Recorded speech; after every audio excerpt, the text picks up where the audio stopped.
भक्तों, स्वागत है हमारे पंडित अनुकूल मिश्रा शास्त्री वीडियो में। भक्तों, आज ज्येष्ठ मास शुक्ल पक्ष और निर्जला एकादशी का शुभ दिन है, जो कि निर्जला एकादशी भगवान विष्णु को समर्पित है।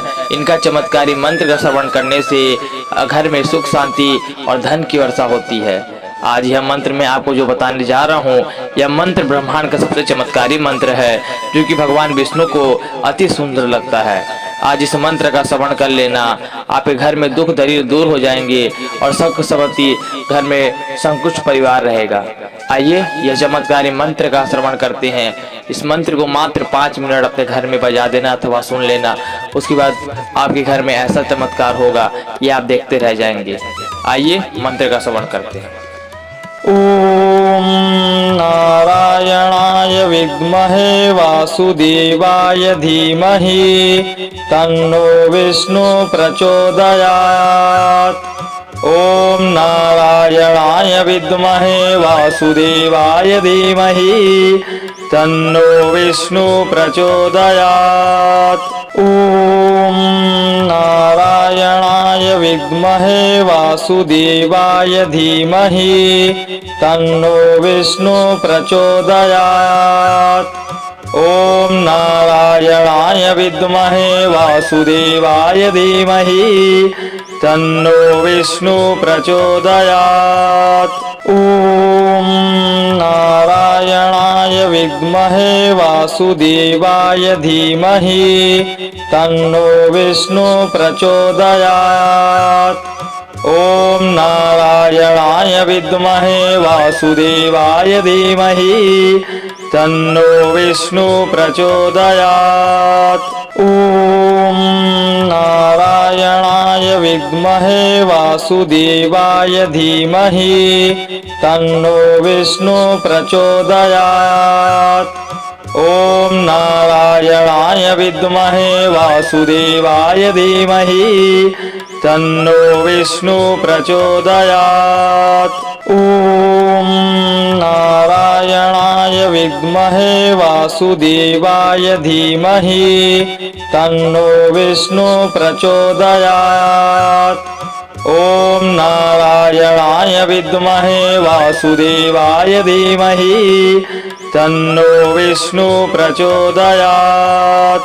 ओम नारायणाय विद्महे वासुदेवाय धीमहि तन्नो विष्णु प्रचोदयात्। ओम नारायणाय विद्महे वासुदेवाय धीमहि तन्नो विष्णु प्रचोदयात्।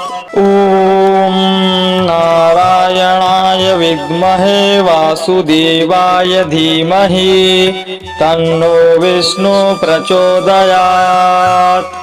ओम नारायणाय विद्महे वासुदेवाय धीमहि तन्नो विष्णु प्रचोदयात्। ओम नारायणाय विद्महे वासुदेवाय धीमहि तन्नो विष्णु प्रचोदयात्। ओम नारायणाय विद्महे वासुदेवाय धीमहि तन्नो विष्णु प्रचोदयात्। ओम नारायणाय विद्महे वासुदेवाय धीमहि तन्नो विष्णु प्रचोदयात्। ओम नारायणाय विद्महे वासुदेवाय धीमहि तन्नो विष्णु प्रचोदयात्।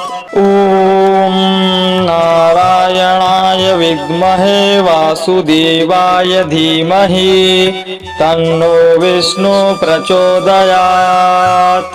ओम नारायणाय विद्महे वासुदेवाय धीमहि तन्नो विष्णु प्रचोदयात्। ओम नारायणाय विद्महे वासुदेवाय धीमहि तन्नो विष्णु प्रचोदयात्। ओम नारायणाय विद्महे वासुदेवाय धीमहि तन्नो विष्णु प्रचोदयात्। ओम नारायणाय विद्महे वासुदेवाय वासुदेवाय धीमहि तन्नो विष्णु प्रचोदयात्। ॐ नारायणाय विद्महे वासुदेवाय धीमहि तन्नो विष्णु प्रचोदयात्। ॐ नारायणाय विद्महे वासुदेवाय धीमहि तन्नो विष्णु प्रचोदयात्। ॐ नारायणाय विद्महे वासुदेवाय धीमहि तन्नो विष्णु प्रचोदयात्। ॐ नारायणाय विद्महे वासुदेवाय धीमहि तन्नो विष्णु प्रचोदयात्। ॐ नारायणाय विद्महे वासुदेवाय धीमहि तन्नो विष्णु प्रचोदयात्। ॐ नारायणाय विद्महे वासुदेवाय धीमहि तन्नो विष्णु प्रचोदयात्। ॐ नारायणाय विद्महे वासुदेवाय धीमहि तन्नो विष्णु प्रचोदयात्। ॐ नारायणाय विद्महे वासुदेवाय धीमहि तन्नो विष्णु प्रचोदयात्। ॐ नारायणाय विद्महे वासुदेवाय धीमहि तन्नो विष्णु प्रचोदयात्। ॐ नारायणाय विद्महे वासुदेवाय धीमहि तन्नो विष्णु प्रचोदयात्। ॐ नारायणाय विद्महे वासुदेवाय धीमहि तन्नो विष्णु प्रचोदयात्। ॐ नारायणाय विद्महे वासुदेवाय धीमहि तन्नो विष्णु प्रचोदयात्। ॐ नारायणाय विद्महे वासुदेवाय धीमहि तन्नो विष्णु प्रचोदयात्। ॐ नारायणाय विद्महे वासुदेवाय धीमहि तन्नो विष्णु प्रचोदयात्।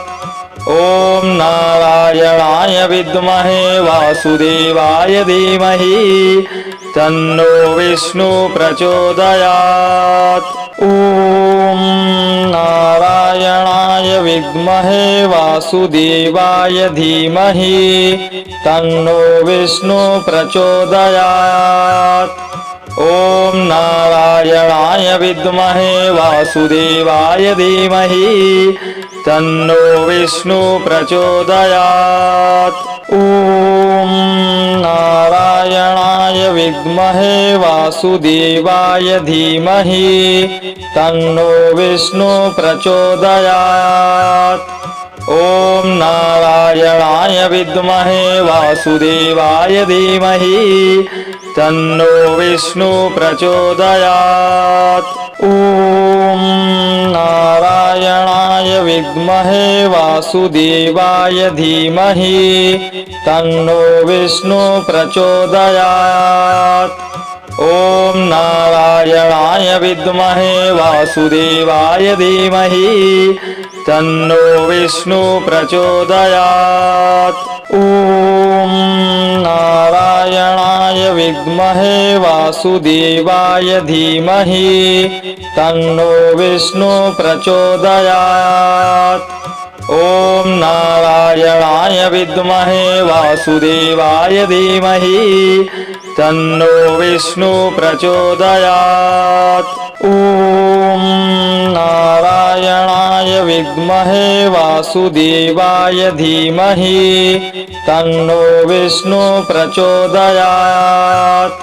ॐ नारायणाय विद्महे वासुदेवाय धीमहि तन्नो विष्णु प्रचोदयात्।